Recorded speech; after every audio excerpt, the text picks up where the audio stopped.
Why did intellectuals turn a blind eye to the decay and crises of the prosperous era?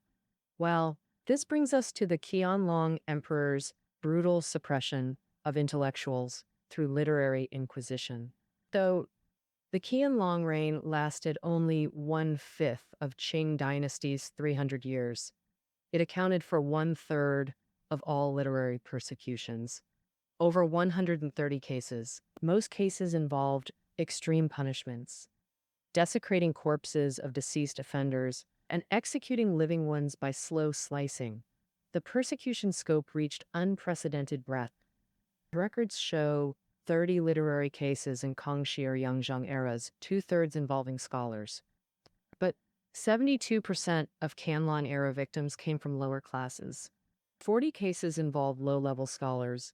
50 involved illiterate commoners like fortune tellers and sedan carriers. This terror made scholars avoid political discourse altogether. Society became paralyzed by fear, creating collective silence. Qianlong's persecutions targeted two groups, those challenging Manchu rule and those threatening power structures without opposing Manchu authority. After pacifying Dunzar in 1759, the emperor declared his reign the Qianlong Prosperity. But this didn't make the emperor complacent. He remained vigilant about decline. He constantly reminded himself to maintain the empire's vigor through diligence. But diligence requires concrete actions to manifest. With peace achieved, cultural purification became his focus. The Qing conquest involved atrocities against Han Chinese, land seizures and massacres. After a century under three emperors, these memories persisted in texts and Han scholars' minds, questioning Manchu legitimacy. The Qianlong emperor understood this insecurity acutely. To eradicate such memories, he ordered confiscation and destruction of subversive texts. In March 1773, the emperor announced creation of humanity's largest book collection, the complete library of the four treasuries.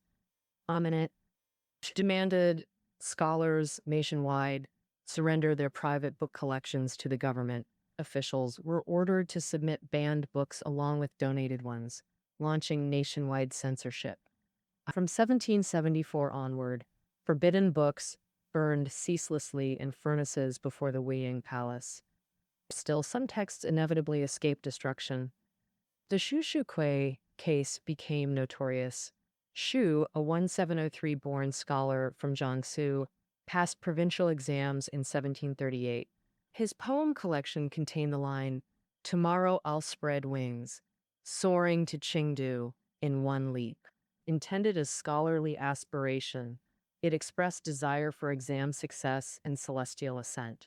In 1777, a dispute arose between Shu's grandson and a tenant farmer. The tenant, coached by instigators, accused Shu of rebellion using his poetry as evidence. Initial investigator Tao Yi, Jiangsu's administration commissioner, deemed it false accusation.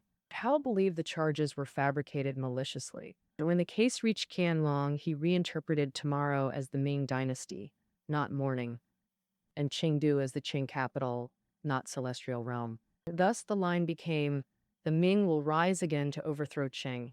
Treasonous rebellion." Another verse read, "When Ming emperors return, barbarians shall be cast aside." Qianlong declared Shu's poetry deranged and treasonous beyond measure. Though Shu and his son were deceased, their corpses were desecrated and displayed. Male relatives executed, women enslaved. Commissioner Tao Yi received death sentence for perceived negligence and protection. He eventually died in prison of illness. This case triggered nationwide panic, turning book censorship into societal self-policing. People frantically purged their libraries, altering texts or burning books in secret. Smoke from backyard burnings prompted neighbors to preemptively report suspects to authorities. Officials lived in terror. Qianlong specifically targeted their book collections during raids. Scholars consequently avoided writing anything potentially controversial. Liang Shizeng, a grand secretary under Qianlong, revealed his survival strategy: minimize writing and destroy drafts immediately after use. The emperor's book collection initiative masked cultural destruction through Siku Quanchu compilation. Modern historians estimate 150,000 volumes were destroyed during this literary project. Over 10 million Ming documents were eradicated, with incalculable volumes destroyed privately, causing irreversible historical loss. The single Qianlong Prosperity became Chinese culture's catastrophe. What of non-Manchu opposers? Even loyal subjects challenging authority faced suppression. This manifested through persecution of marginalized scholars. Qianlong viewed every struggling scholar as potential rebellion catalyst. Decided Hongqiao Tang Dynasty's rebel scholar as historical precedent. These scholars' resentment from rejection could fuel revolution, he believed. As history scholar emperor, Qianlong vowed to prevent such scenarios. His persecution of scholars reached pathological extremes. In 1780, Guangxi official Zhu Tun received reform proposals from scholar Wu Ying. Common practice turned dangerous. Officials and emperors usually dismissed such petitions with laughter. That under Qianlong's rule, this became a capital offense. Zhu Tun immediately arrested scholar Wu Ying, framing his petition as treason. Two charges: criticizing state policies and violating imperial naming taboo. Using the character harm from emperor's name Harm Li twice constituted grave disrespect. Wu Ying, his innkeeper, and over 20 relatives were swiftly imprisoned. After torture, Wu received death by slow slicing. Sons and nephews beheaded, women enslaved. This seems extreme, but worse cases existed. In 1753, deranged man Ding Wenbin claimed to be Confucius's relative from Zhejiang. He dreamed God ordered Confucius's daughters to marry him. Declaring himself heaven's appointed ruler, he presented writings at Kong family mansion before arrest. Investigation revealed mental illness, but no pardon came. Qianlong ordered Lin Qi execution for this emperor aspirant. Records showed 21 such madman cases, 7 Ling Qi executions with family punishment, 14 beheadings. Was Qianlong himself insane? No. This terror tactics warned scholars, I execute madmen, imagine your fate. Why call Qianlong Prosperity a famine of abundance? Two famines: material, population strain, and spiritual, cultural destruction. Material scarcity from overpopulation kept masses impoverished. Spiritual desertification through literary persecution starved minds. One might ask, with nationwide silence, could Qianlong maintain proper governance? The answer reveals itself clearly. In his twilight years, the emperor's mentality shifted significantly. First, his ambition waned while vanity grew, clinging to past glories. He obsessively reviewed his legacy, seeking secure control in old age. Secondly, he embraced extravagance. Ministers fed his material desires. Thus, the prosperous era began rotting internally. This brings us to decay's third aspect, embodied by Hushan's rise. As the emperor's energy faded, governance became challenging. He sought a capable yet controllable assistant, smart but submissive. Hushan emerged in 1775 when impressing Qianlong during conversation, reciting imperial essays flawlessly. The 26-year-old's vitality captivated the aging emperor. In 1776, Hushan became vice minister of revenue, rank 2 official. By March, he entered the Grand Council. April saw him head the imperial household department with highest rank. Hushan excelled, multilingual, financially savvy, exceptionally perceptive. Unique ability, anticipating imperial wishes without subservient manner. Late Qianlong demanded lavish ceremonies and luxury. He desired funds without overt taxation, resorting to provincial extortion. Hushan's solution, the fines for crime system, legalized bribery. This system allowed officials to pay fines for offenses ranging from financial deficits to typos in memorials.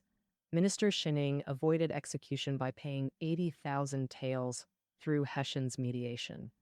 Funds bypassed state treasury, flowing directly into the emperor's coffers. Officials nationwide fabricated offenses to bribe the emperor through self-accusations. Governor He Yucheng blamed ash-stained documents, volunteering 30,000 tael fine. The emperor mercifully reduced it to 10,000 taels, maintaining corruption facade. 68 major cases in 13 years, including record 384,000 tael fine, accelerating Qing's decline. Economic oppression analysis. Low official salaries meant extorted funds came from civilians with imperial complicity. Imperial extravagance set corruption standard for subordinates. The Shen exploited this system, becoming history's most notorious corrupt official. By 1790, Qianlong's 8th birthday, dissent emerged against this rot. Official Yin Zhuantu petitioned to abolish the fine system. He reported nationwide suffering observed during his morning leave journey from Yunnan. Provincial treasuries emptied while corruption flourished unchecked. Though powerless to investigate fully, he documented public despair. The memorial left Qianlong deeply unsettled for days. He perceived it as ending his 55-year reign's legitimacy, an existential challenge. He harshly interrogated Yen Zhuantu. Who told you these claims? Show me concrete evidence. A bet was made. Minister Qing would accompany Yin to investigate provincial governance nationwide, to verify whether Qing officials were mostly virtuous and granaries full as claimed. If findings contradicted Yin's memorial, it would mean deceiving the throne. Qianlong mandated open investigations, no covert operations allowed. Advance notices were sent nationwide before Yin's inspections began. 500-pound life insurance advance alerts preceded each inspection, ensuring nothing could be found. The honest Yin realized the charade mid-investigation but was forced to continue. Qianlong sarcastically commanded, "Complete your tour alive. We won't behead you." After year-long inspections, Yin admitted defeat and volunteered for punishment. Qianlong knew provincial deficits but prioritized protecting his legacy. The emperor's obsession with historical validation quashed final reform attempts.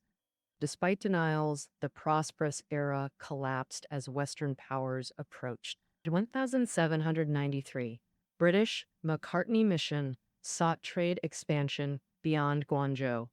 Qianlong rejected all requests, clinging to Celestial Empire dogma. The mission documented Qing's poverty and military weakness. Qianlong ordered troop displays along British ships' route. British observers mocked soldiers wielding outdated matchlocks and spears. Celestial Empire's facade crumbled before industrialized powers. Qianlong's twilight years sealed China's century of humiliation. Beyond military assessment tone, the British also inspected city defense installations. They charted waterways from Ningbo to Dogger forts and surveyed Tongzhou's canal defenses near Beijing. The embassy mission brought back detailed intelligence, forcing Britain to reassess Qing capabilities. China was revealed as neither mysterious nor powerful, just a frail, corrupt state easily defeated. Lord Macartney immediately advocated military action to open China upon returning to Britain. Qianlong died February 1799. Within 4 decades, China's Opium War defeat ushered in modern humiliation. History's verdict on his prosperity, this historical audit came too late. That concludes our analysis of the famished prosperity. Study notes below the audio. Until tomorrow.